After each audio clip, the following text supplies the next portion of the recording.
Depuis samedi, de nouvelles sanctions économiques ont été imposées à la Russie. Nous avons décidé de nous rendre à un centre commercial juste pour vérifier l'information. Le supermarché reste ouvert et il n'y a pas de bousculade. Cependant, Yvan, qui aime bien boire, remarque que les prix de certaines marques d'alcool ont augmenté. 40 rubles. Oh, not 40, maybe 50. 50, yes. 50 last week, but this week, Maybe last week or 1 month ago, I don't remember actually. okay. C'est à la caisse que le problème devient plus apparent. So, earlier on Saturday, we've been informed that Plus tôt samedi, nous avons été informés que les cartes Mastercard et Visa ne seront pas disponibles pour les paiements transfrontaliers en Russie. Donc, nous essayons juste de voir si notre carte émise par la Chine peut fonctionner ici, dans l'un des plus grands supermarchés de Moscou. in Moscow. This card, as you see, it is a Visa card.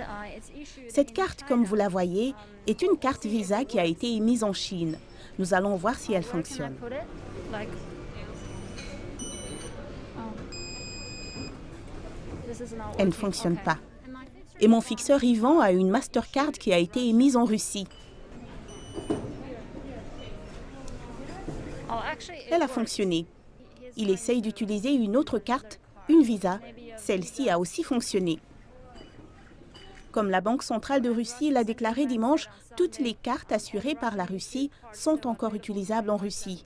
Vous pouvez effectuer toutes les transactions, vous pouvez payer avec vos cartes, vous pouvez retirer de l'argent de votre carte s'il y en a, c'est certain.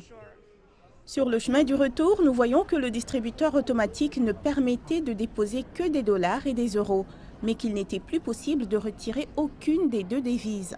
Les enseignes de mode dont H&M et Zara ont suspendu leurs affaires en Russie. Eh bien, les sanctions vont certainement nous affecter. Je parle maintenant de ma profession de journaliste. Nous aurons moins d'opportunités de travailler pour les médias occidentaux maintenant et les chaînes bloquent Russia Today par exemple.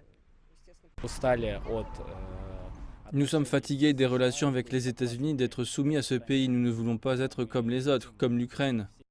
Face à l'augmentation des sanctions, certains habitants restent confiants dans le fait qu'une solution sera trouvée dans un avenir proche.